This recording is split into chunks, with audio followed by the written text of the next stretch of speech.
Wait for people to show up here.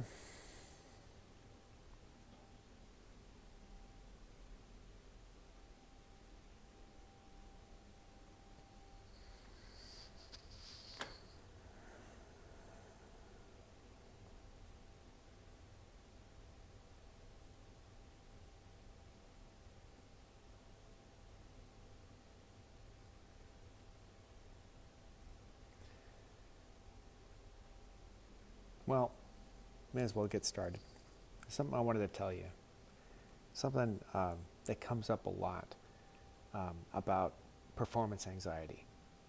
I'm here at Edwards and I'm trying out all these fun horns. I'm having a great time. And Christian left for a moment and left the place to myself, and I just had some pause to think.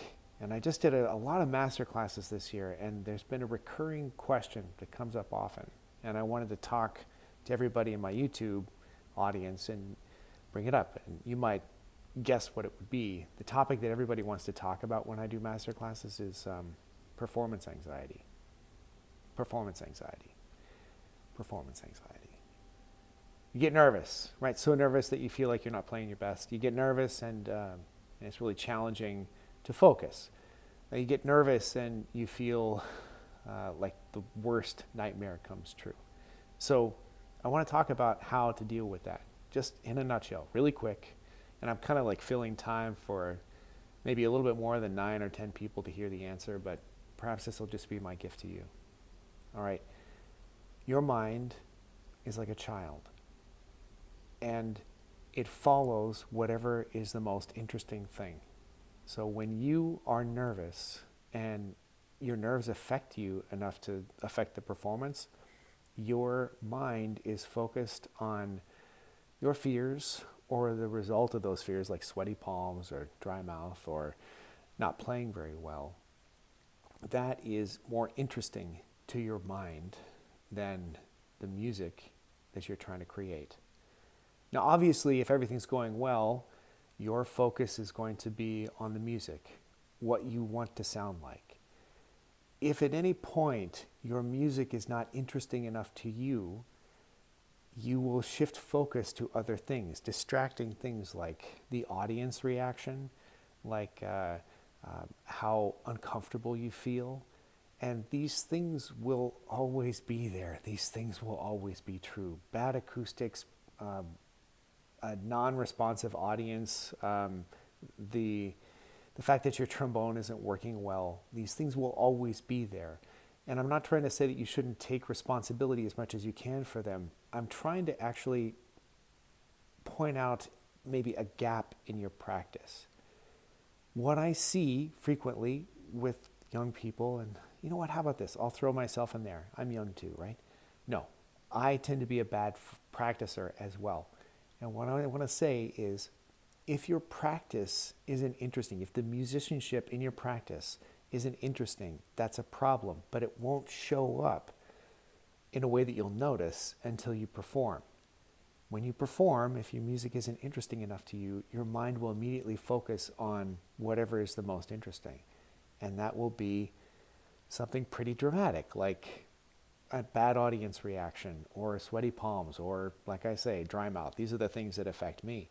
So what is the punchline in this little 5-minute masterclass? The punchline is you have a responsibility to make the music as interesting as possible to you all the time. With this, you have a hope of other people finding your music interesting, and you have a hope of rescuing your nervous mind from imploding on itself, right? This is one thing that I found to be really true, and it always brings my mind back. I've never had a perfect performance. I've never played in such a way like, yeah, good, I'm done. I'm never going to play that better. I will always improve. What I'm trying to tell you is the same thing I'm trying to tell myself. And so I hope you'll forgive. I'm not trying to make a speech from a pulpit here. I'm actually giving myself a masterclass as much as I am you. When you're practicing where your mind will go under pressure. Just like all of our other great habits of embouchure and execution, we're trying to practice where our mind goes when we're trying to concentrate. All right? So make your music interesting. Make your music interesting. Make it interesting to you. When it's not, or if you're like only somewhat close, you got to spend some time. Figure out what interesting is. What would make your music more interesting? What would make it more compelling? A crescendo, a diminuendo, contrast and articulation, contrast of dynamics. You have to practice that so that it's something that you can do by default, not even without thinking about it, right? That interestingness will have a chance of pulling your nervous mind away from all of the trappings that are true of being nervous. They'll always be there. Rescue your nervous mind with your art. Rescue your nervous mind with your compelling art. All right, my friends, that's my little quick master class. Nobody's really asking any questions that I can see. This is the first time I've gone live in a long time, but if you have any questions, I'm yours. I have a little bit of time to kill. None? All right. Well, hopefully I'll see you sometime, and thanks for watching.